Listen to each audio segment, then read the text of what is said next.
அந்த பஞ்ச் இருக்க நீங்கள் அந்த டைமிங் மிஸ் ஆச்சுன்னா நேராக மூஞ்சில் தான் வரும். ஒரு சாதாரண ஒரு 30 செகண்ட் இருக்கும். அதுலேயே வந்து நீங்கள் எவ்வளோ கவனமாக இருக்க வேண்டியதுங்கிறத சொல்கிறாங்க. ஸோ அப்படி இருக்கும்போது இவ்வளோ பெரிய ரிஸ்க்கான ஒரு சண்டை காட்சியை பல இடங்களில் டூப் பண்ணாமல் பண்ணியிருக்காரு. அது டூப் இல்லாமல் பண்ணுறதெல்லாம் பெரிய விஷயந்தான். ஸோ அதெல்லாம் பண்ணியிருக்காரு. நிறைய பாராட்டலாம் அவரை. சில இடங்களில் கொஞ்சம் படம் சரி.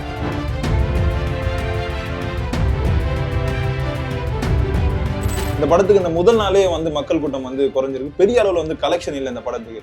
தமிழ்நாட்டிலே ஒரு 12 கோடி கலெக்ஷன் அப்படின்ற மாதிரி தான் சொல்றாங்க. அது உண்மையா சார்? ஆமாம், நம்ம முதல் நாள் வந்து ஒரு 13 கோடி கிட்ட கலெக்ட் ஆகிருக்கு. மறுநாள் வந்து ட்ராப் ஆயிருக்கு. பட் இப்படி வந்து ட்ராப் ஆகிறதுங்கிறது ரொம்ப ஆச்சரியமாக இருக்குது. ஏன்னா முதல் நாள் ஒரு வசூல் இருக்கும், 2வது நாள் அதை விட கொஞ்சம் அதிகமாக தான் இருக்கும். எப்போவுமே அப்படி தான் நம்ம பார்த்துருக்கோம். இது கொஞ்சம் குறைஞ்சிருக்கு.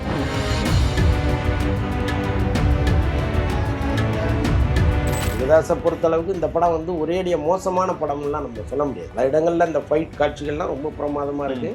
இன்னொன்று வந்து சில இடங்கள் நம்ம ரசிக்கும்படியான காட்சி அமைப்புகள் இருக்குது. அதுக்காக ஒரேடியாக வந்து இந்த படத்தை வந்து ஒரு மோசமாக எடுத்துட்டாருன்னு நம்ம சொல்ல முடியாது. பட் ஒரேடியாக ஃபீல்ட் அவுட் ஆகிற இடத்துக்கு முருகதாஸ் வந்துட்டாருன்னா இல்லை.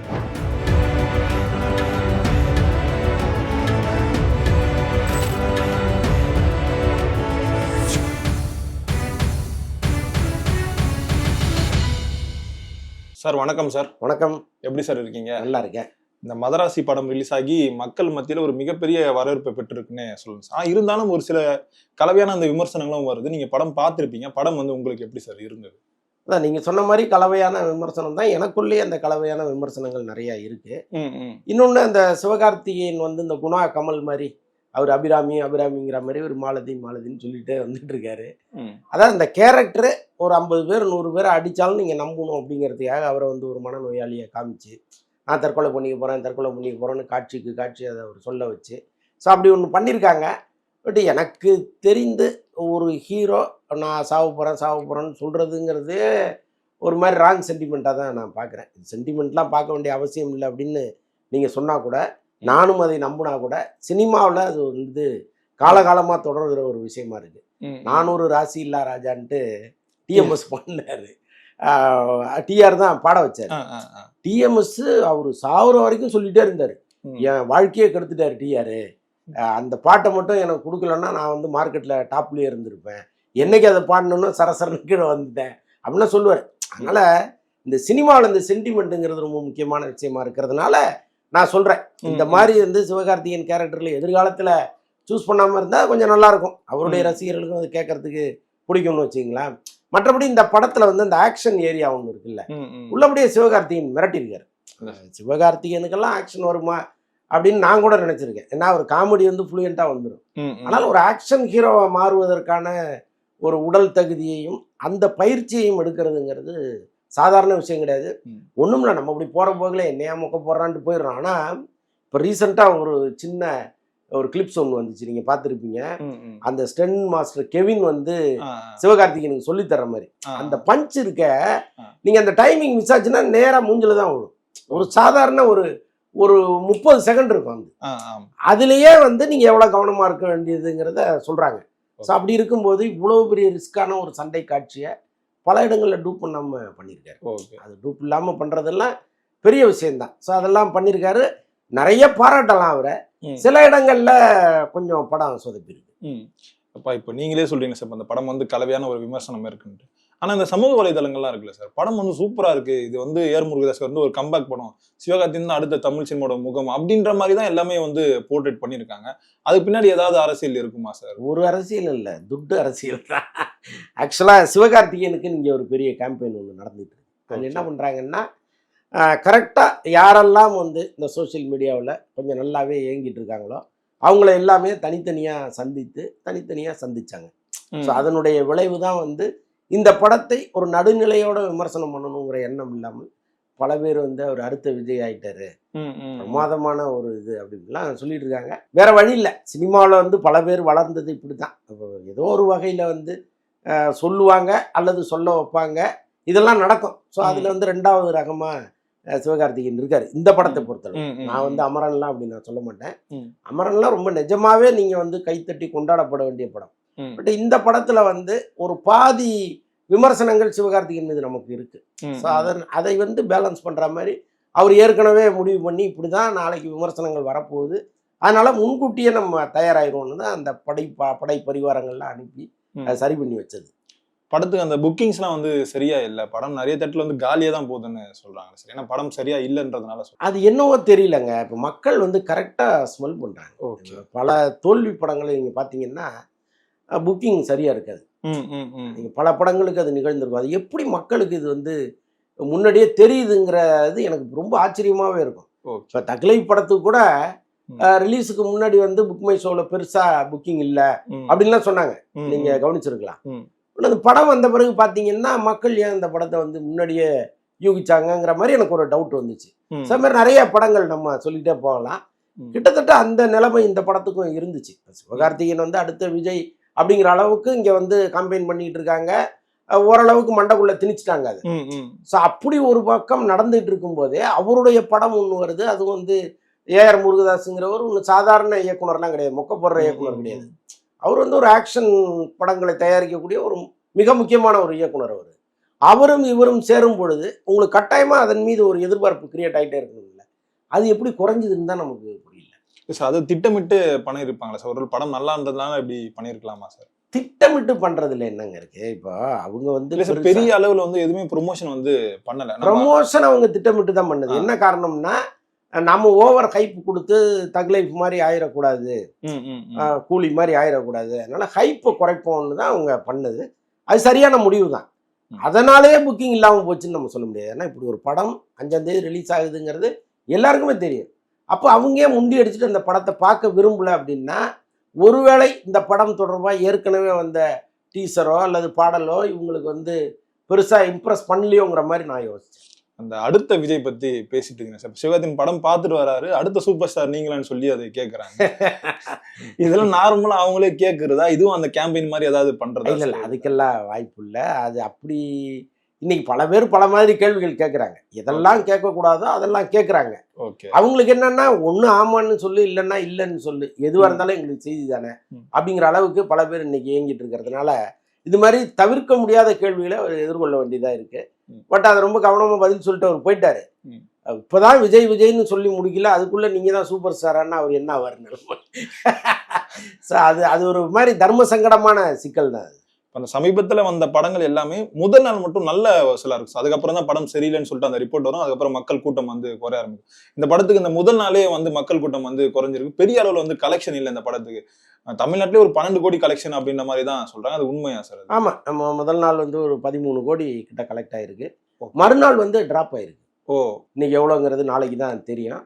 பட் இப்படி வந்து டிராப் ஆகிறதுங்கிறது ரொம்ப ஆச்சரியமா இருக்கு. ஏன்னா முதல் நாள் ஒரு வசூல் இருக்கும், 2வது நாள் அதை விட கொஞ்சம் அதிகமாக தான் இருக்கும். எப்பவுமே அப்படிதான் நம்ம பார்த்துருக்கோம். இது கொஞ்சம் குறைஞ்சிருக்கு. இப்போ அது கூட ரிலீஸ் ஆன படம் இருக்குல்ல சார், காந்தி கண்ணாடி, அந்த படம் வந்து பார்த்துருப்பீங்க. அந்த படம் எப்படி சார் இருந்தது? எனக்கு நிஜமா ரொம்ப வருத்தம் அடைஞ்சது அந்த படம் பார்த்துட்டு. ஏன்னா இப்போ பாலா மாதிரி ஒருவர் ஒரு மிகப்பெரிய இடத்தை நோக்கி நகர்வது தான் நமக்கெல்லாம் பிடிக்கும். ஏன்னா பேசிக்கலாவே சில நல்லவர்கள் இங்கே இருக்காங்க, அவங்கெல்லாம் ஜெயிக்கணும்னு நம்ம எப்பவுமே ஒரு பிரார்த்தனை கூட பண்ணியிருக்கோம்னு வச்சுக்கோங்களேன். இப்போ பாலாலாம் எப்படியாவது வந்துட்டாருன்னா அவர் வந்து தன்னுடைய சம்பளத்தில் 90% மக்களுக்கு கொடுப்பாரு. அப்படி ஒரு எண்ணம் எனக்கு இருக்கு. அவர் வந்து இந்த கதையை சரியா சூஸ் பண்ணலையோன்னு நான் நினைச்சேன். ஏன்னா அது பாலாவுக்கான கதை கிடையாது. பாலாஜி சக்திவேல் தான் அந்த படத்துல ஹீரோ. பாலா வந்து அப்படியே சப்போர்ட்டிங் கேரக்டரா வராரு. அப்படியே அறிமுகமாகணும். இவ்வளோ நல்ல நல்ல கதைகள்லாம் இருக்கு இங்க. அது மாதிரி ஒரு நல்ல கதையை தேர்ந்தெடுத்து அவரை சுற்றியே அந்த படம் இருக்க மாதிரி வந்திருந்ததுன்னா, ஏற்கனவே அவருக்கு இங்க ஒரு நல்ல பேர் இருக்கு. இப்போ புதுசா யாருக்குமே தெரியாத ஒருத்தர் வர்றாரு, இந்த மாதிரி ஒருத்தரோட சப்போர்ட்டிங் கேரக்டரா வர்றாருன்னா ஒன்றும் தப்பு இல்லை. பாலாவை எல்லாருக்குமே தெரியும், கிராமம் வரைக்கும் இன்னைக்கு அவர் தெரிஞ்சுட்டாரு. அவருக்கு அவ்வளவு பெரிய ரசிகர் கூட்டம் இருக்குங்க. அவர் படம் வந்து ஓடணும்னு பல இடங்கள்ல கோயில்ல போய் பிரார்த்தனை எல்லாம் பண்றாங்க. அதெல்லாம் நான் பார்த்தேன். இல்ல, ஆடியோ லான்ச் பெரிய அளவுல செலிப்ரேட் பண்ணாங்க. ஆமா, இண்டஸ்ட்ரியே வந்து நிறைய பேர் அவருக்கு வந்து அவங்க தார்மீக ரீதியா சப்போர்ட் பண்ணாங்க. அப்படிப்பட்ட ஒருத்தர் இண்டிவிஜுவல் ஹீரோவே வந்திருக்கலாமே, என்னத்துக்கு போய் இன்னொருத்தரோட டிராவல் ஆகணும்? பட் அதுதான் அந்த கதை அமைப்பு எல்லாமே வந்து நம்ம வேற ஒன்று நினைச்சிட்டு போனோம், அது வேற ஒரு மாதிரியா இருந்துச்சு. இப்போ இந்த படம் ரிலீஸ் ஆகி அந்த டைரக்டர் வந்து சொல்லியிருப்பாரு, எங்களுக்கு நிறைய தியேட்டர் வந்து கொடுக்க மாட்டாங்க, இங்க பேனர் வச்சா கூட கிழிக்கிறாங்க அப்படின்னு நம்ம சொல்லுவோம். இதெல்லாம் யார் சார் பண்றது? ஒருவேளை கூட சிவகார்த்திகேயன் சாரோட படம் ரிலீஸ் ஆகுதுனால இவங்கெல்லாம் இதை பண்றாங்களா? என்ன காரணம் சார் அது? இல்லை, தியேட்டர்ல பேனரை கிழிக்கிறது, கட் அவுட் வைக்க விடாம பண்றதுங்கிறதுலாம் அது இன்னொரு ரசிகர் கூட்டம் பண்றது. ஆனால் தியேட்டரே கொடுக்க மாட்டேங்கிறாங்கன்னு சொல்றதை வந்து நம்ம ஏற்றுக்க முடியாது. ஏன்னா அது ரசிகர்கள் தீர்மானிக்கிறது இல்லை. ஒரு சிவகார்த்திகேயன் ரசிகரோ ஒரு விஜய் ரசிகரோ கூட்டமாக போய் சார் அவருக்கு படம் கொடுக்காதீங்கன்னு சொன்னால் எந்த தியேட்டருக்காரங்களும் கேட்க மாட்டாங்க. அது அவங்க எடுக்கிற முடிவு. இவங்களுக்கு தியேட்டர் கிடைக்காம போனதுக்கு காரணம் வந்து வேறு ஏதாவது இருக்கலாம். இன்னொன்று வந்து இவங்க இந்த படத்தை ஒரு 2 நாளைக்கு முன்னாடியே போட்டாங்க, பிரீமியர் ஷோ போட்டாங்க. அப்போ தியேட்டருக்காரங்களும் அந்த படத்தை பார்த்துருப்பாங்க, அல்லது அங்கே பார்த்தவங்க தியேட்டருக்காரங்களுக்கும் தகவலும் சொல்லியிருப்பாங்க, சார் இது அப்படியே ஒரே அடியாக ஹைப் ஆகுற படம் கிடையாது, ஒரு ஆவரேஜ் படம்னு சொல்லியிருப்பாங்க. அப்போ அவங்க என்ன பண்ணுவாங்க, மதராசின்னு ஒரு படம் சிவகார்த்திகேயன் முருகதாஸ் நடிச்சு அனிருத் மியூசிக்ல வருது, இப்போ அதுக்கு வருவாங்களா இதுக்கு வருவாங்களான்னு அவங்களே ஒரு கணக்கு போட்டு எதை போடணுமோ அதுதானே போடுவாங்க. ஸோ அதனால இது வந்து வியாபாரம். இதுல வந்து ஒரு ரசிகர் சொல்லி அது நடந்துருச்சுங்கிறத நம்ம ஏற்றுக்க முடியாது. ஒருவேளை அந்த டைரக்டர் தவறான புரிதல்ல சொல்றாரு. அந்த பேனர் கிழிக்கிறதுலாம் அதை யார் சார் பண்ணிப்பாங்க? அது சிவகார்த்திகேயன் ரசிகர்கள் அப்படிதான் சொல்றாங்க. ஏன்னா இப்ப அவர் படம் வரும்போது தானே இது நடக்குது. இதுவே ஒரு விஜய் படம் வரும்போது நடந்ததுன்னா விஜய் ரசிகர்கள் நம்ம சொல்லலாம். சிவகார்த்திகேயன் படம் வரும்பொழுது நடந்ததுனால சிவகார்த்திகேயன் ரசிகர்கள்னு நம்ம சொல்ல வேண்டியதா இருக்கு. அந்த டைரக்டர் அதை வெளிப்படையா சொல்லலை. இவ்வளவு தூரம் சொன்னவர் அதையும் சொல்லியிருந்தாருன்னா இன்னும் தெளிவா இருந்திருக்கும். அதை சொல்லாம போயிட்டாரு அவரு. வேற வழி இல்லை, அவரு தானே சிவகார்த்திகேயன் ரசிகர்கள் தானே அதை பண்ணியிருக்கணும். ஆனா சிவகார்த்திகேயன் சொல்லி பண்ணாருன்னா அது ரொம்ப அநியாயம். அதெல்லாம் வந்து சிவகார்த்திகேயன் வேலையும் கிடையாது, அப்படி சீப்பா போற மனிதரும் அவர் கிடையாது. இன்னொன்று வந்து பாலாவை எல்லாருக்கும் பிடிக்கும், சிவகார்த்திகேயனுக்கு பிடிக்கும். பாலாவை ஒழிச்சு கட்டிடணும்னு யாருமே நினைக்க மாட்டாங்க. இன்னொன்று ஒழிச்சு கட்டுற அளவுக்கு இன்னும் அவர் வளரவே இல்லை. இப்போதான் முட்டு விட்டு வளர்றாரு அவர்.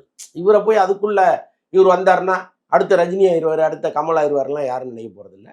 ஸோ அதனால அந்த இவங்க சிவகார்த்திகேயன் நாலேஜில் நடக்குதுங்கிறது தவறு.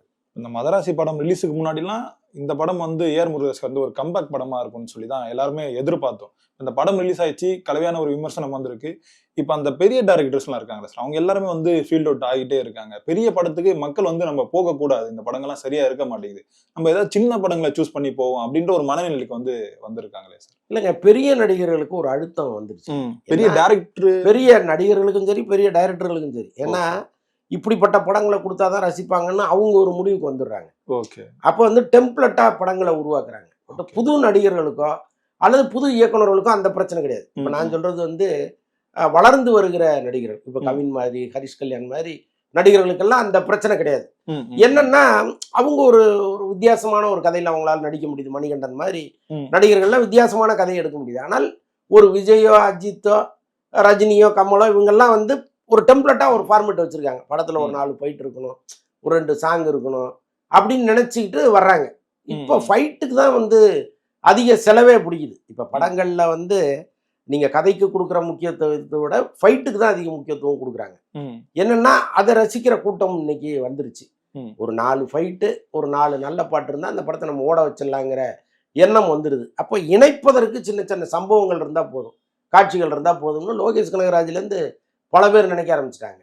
இப்போ லோகேஷ் கனகராஜே வந்து இப்போ வளர்ந்த இயக்குனர்கள், பெரிய இயக்குனர்கள் ஃபீல்ட் அவுட் ஆகிட்டு இருக்காங்கிறீங்க. லோகேஷ் கனகராஜே கூலிக்கு பிறகு ஃபீல்ட் அவுட் ஆகிட்டாரு. ஃபீல்ட் அவுட்னா என்னன்னா வெளுத்து போயிடுச்சு, இவர்கிட்ட சரக்கு இல்லைங்கிற மாதிரி ஒரு இதை வந்து சாதாரண ரசிகனே சொல்கிறேன். என்னையா அவர் புதுசாக எதையும் சிந்திக்க மாட்டேங்கிறாரு, இப்போ பார்த்ததே எவ்வளோ காலத்துக்கு பார்க்க முடியும்னு கேட்குற அளவுக்கு அவருக்கு காட்சி அமைப்புகள் இருக்கு ஒரு படத்தில். அப்போ பெரிய இயக்குனராகட்டும், சின்ன இயக்குனராகட்டும், அல்லது வெற்றி பெற்ற இயக்குனராகட்டும், எல்லாருக்கும் இந்த ரிஸ்க் இருக்கு. இது ஒரு வகையில இந்த ஹீரோக்கள் வந்து அவங்களுக்கு அழுத்தம் கொடுக்குறாங்களா அல்லது இந்த டைரக்டர்களே அப்படிதான் படம் எடுக்கிறாங்களான்னு நமக்கு தெரியல. இல்ல சார், படம் ரிலீஸுக்கு முன்னாடி லோகேஷ் கனகராஜே வந்து சொல்றாரு, இப்ப 150 ரூபா கொடுக்கறது வந்து தான் நான் சாட்டிஸ்ஃபை பண்ண முடியும், அந்த 1000 கோடி அதெல்லாம் என்னால முடியாது அப்படின்னு நம்ம சொல்றோம். படம் ரிலீஸுக்கு அப்புறம் வந்து அவர் சொல்றது வந்து நீங்க எதிர்பார்த்தது அதெல்லாம் என்னால வந்து சாட்டிஸ்ஃபை பண்ண முடியாதுன்னு சொல்லிட்டு அவரே ஒரு கூற்றம் வந்து சொல்றாரு சார். இது எப்படி சார் நம்ம பார்க்கலாம்? இல்ல வேற வழி இல்ல, சொல்லித்தானே ஆகணும். ஏன்னா அந்த பெரிய டைரக்டர் வந்து ஏத்துக்க மாட்டாங்க, இந்த படம் வந்து சரியில்லை, எந்த டைரக்டருமே ஏத்துக்க மாட்டாங்க. அது இன்னைக்கு ஒத்துக்க மாட்டாங்க. ஓகே, இப்போ ஒரு டைரக்டர் ஃபெயிலியர் கொடுக்குறாரு, இந்த படம் சரியில்லைன்னு நம்ம சொன்னோம்னா, ஒரு விமர்சகரா நாம சொன்னோம்னா அதை எடுத்துக்க மாட்டாங்க. இவனுக்கு ஏதோ நம்ம மேல ஒரு காழ்ப்புணர்ச்சி அப்படின்னு நினைப்பாங்க. ஆனால் இதே டைரக்டர் ஒரு 5 படம் கழிச்சு ஒரு இன்டர்வியூ கொடுக்கும்போது சொல்லுவார், நான் கூலி படம் வந்து இன்னும் கூட கொஞ்சம் பெட்டரா எடுத்திருக்கலாம்னு அப்ப சொல்லுவாரு. இப்ப ஏன் அந்த மனசு ஏத்துக்காது அப்படின்னா அதற்கான பக்குவம் உடனே வராது. இன்னும் அடுத்தடுத்து படங்கள் பண்ணும்பொழுது அவரே ஒரு கிராஃபை பார்க்கும்போது என்னடா நம்ம அந்த படத்தை சொதப்பிட்டோமேன்னு தோணும். ம், ம். அது பின்னால நிச்சயமா இதே லோகேஷ் கனகராஜ் சொல்லத்தானே போறாரு. இப்போ முருகதாசர் பத்தி பேசுவோம் சார். ஏன்னா இந்த படம் வந்து ஒரு கம்பேக் படமா இருக்கும் தான் நினைச்சு பண்ணேன். பண்ணும்போதே அவருக்கு இதெல்லாம் தெரிஞ்சிருக்கணும் சார். இப்போ நம்ம ஒரு ஹீரோ வந்து பெரிய ஆக்ஷன் ஹீரோ காட்டும் போது இந்த மாதிரி இல்யூஷன் டெலியூஷன் சொல்லும் போது அதை வந்து மக்கள் ஏத்துப்பாங்களே. ஏன்னா கஜினி மாதிரி ஒரு படம் எடுத்தவர் அப்பவே அது என்ன நமக்கு தெரியாது. அப்பவே நம்ம புரிஞ்ச அந்த படத்தை வந்து ஒரு மிகப்பெரிய ஒரு வெற்றி படமா மாத்தணும். இந்த பீரியட்ல ரிலீஸ் போது அது யாரும் ஏத்துக்க மாட்டாங்க. அதுல திரைக்கதையில ஏதாவது கோட்டை விட்டாரா அவரு? இல்லைங்க, அவரு முருகதாஸை பொறுத்த அளவுக்கு இந்த படம் வந்து ஒரேடிய மோசமான படம்லாம் நம்ம சொல்ல முடியாது. ஓகே. பல இடங்கள்ல இந்த ஃபைட் காட்சிகள்லாம் ரொம்ப பிரமாதமா இருக்கு. இன்னொன்னு வந்து சில இடங்கள் நம்ம ரசிக்கும்படியான காட்சி அமைப்புகள் இருக்கு. அதுக்காக ஒரேடியா வந்து இந்த படத்தை வந்து ஒரு மோசமா எடுத்துட்டாருன்னு நம்ம சொல்ல முடியாது. ரெண்டுமா தான் இருக்கு. முழுக்க முழுக்க ஒரு படத்தை 100% சரியா கொடுக்குற இயக்குனர்கள் இங்க யாருமே கிடையாது. சில படங்கள் ஏன் ஓடுது எதுக்கு ஓடுன்னு தெரியாமலே ஓடும். சில படங்கள் வந்து ஃபெயிலியர் ஆகும், அதை ஒண்ணுமே செய்ய முடியாது. பட் ஒரேடியா ஃபீல்ட் அவுட் ஆகுற இடத்துக்கு முருகதாஸ் வந்துட்டாருன்னா இல்லை. நிச்சயமா அவரால் இன்னொரு நல்ல படத்தை கொடுக்க முடியும். அதனால இந்த படத்தை வைத்து நம்ம ஒரேடியா ஒரு ஃபீல்ட் அவுட் ஆயிட்டாருன்னு சொல்லுவாங்க. இப்போ சமீபத்தில் ரிலீஸ் ஆன பெரிய படங்களுக்கு எல்லாத்துக்கும் இசையமைச்சது யாருன்னா அனிருத் தான். இப்போ அவரே இந்த மதராசி ஆடியோ லான்ச்சில் சொல்லியிருப்பார், நான் என்னைக்கா இருந்தாலும் ஒரு நாள் வந்து ஃபீல்ட் அவுட் ஆவேன், அப்போ வந்து நான் சிவகார்த்திகேயனோட படத்துக்கு வந்து மியூசிக் பண்ணியிருக்கேன்னு சொல்லிட்டு ரொம்ப பெருமையாக சொன்னார். ஆனால் இப்போ சமீபத்தில் ரிலீஸ் ஆன எல்லா படங்களும் வந்து சரியா போகலை. அது எல்லா படத்துக்கும் வந்து மியூசிக் பண்ணது யாருன்னா அனிருத் அவர். ஒருவேளை அனிருத் வந்து அந்த ஃபீல்ட் அவுட் நோக்கி போகிறாரா சார்? ஏன்னா இப்போ நம்ம விடாமுயற்சி எடுத்துப்போம், இப்போ அந்த மதராசி எடுத்துப்போம், இதுக்கு முன்னாடி வந்து கூலி இருக்கட்டும், ஆனால் எல்லாமே நல்லா இருக்குன்னு சொல்றாங்க. ஆனால் எந்த படமும் பெரிய அளவில் ஒரு வெற்றி படமா மாறலையே சார். இல்லைங்க, இப்போ இவங்களுடைய மியூசிக்ங்கிறதே வந்து ரொம்ப கேட்டு கேட்டு புளிச்சு போன ஒரு மியூசிக்கா மாறிடுச்சு. ஏன்னா இவங்க புதுசா எதையுமே ட்ரை பண்ண மாட்டேங்கிறாங்க. இந்த ஜெயிலர்ல பார்த்ததுதான் கூலியில இருக்கு, கூலியில பார்த்ததுதான் மதராசியில இருக்கு. கொஞ்சம் அங்கங்க ஒரு சின்ன மாற்றத்தை பண்ணிட்டு அப்படியே தூக்கி போடுறதுங்கிறத நம்ம எப்படி ஒத்துக்க முடியும்? இப்போ இவ்வளவு சம்பளம் வாங்குறீங்க, உங்களுக்கு இவ்வளவு பெரிய புகழ் இருக்கு, உங்க பின்னால இவ்வளவு ரசிகர்கள் இருக்காங்கன்னா அவங்களுக்காக வேலை செய்யணும்ல. நான் புதுசா ஒண்ணு தருவேன் இந்த படத்துல, இதற்கு முன்னால நான் பண்ணாதது ஒண்ணு இந்த படத்துல இருக்குன்னு நீங்க சொல்லுங்களேன். ஏன் சொல்ல முடியல உங்களாலன்னா, ரொம்ப மேலோட்டமா ஒர்க் பண்றது, எல்லாம் இது போதும் அப்படின்னு நினைச்சிட்டு பண்றது, அல்லது இந்த ரசிகர்கள் கொடுக்குற அபரிமிதமான வரவேற்பு வந்து அந்த அலட்சியத்தை அவங்களுக்கு கொடுக்குதான்னு எனக்கு தெரியல.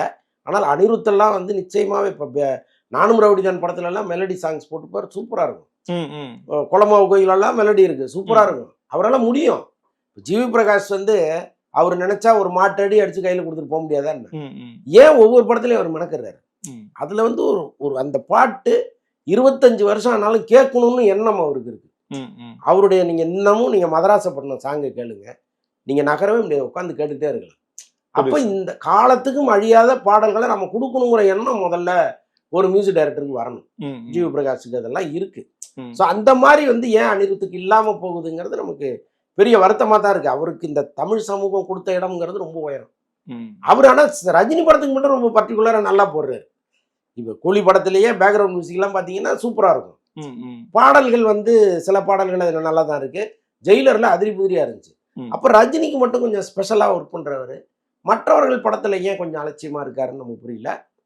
அனிருத் வந்து நான் ஃபீல்ட் அவுட் ஆயிடுவேன் அப்படின்லாம் சொல்லவே கூடாது. எப்பவுமே ஒரு பாசிட்டிவான திங்கிங் இருக்கணும். என்னப்பா அவரை மாதிரி ஒருத்தர் வளர்ந்து வராரு, ஒரு சின்ன பையன், ரஜினியெல்லாம் சப்போர்ட் பண்ணாருங்கிறத தாண்டி ஆரம்பத்தில் அவர் வந்தது வளர்ந்தது எல்லாமே அவருடைய தன்முயற்சியால தான்.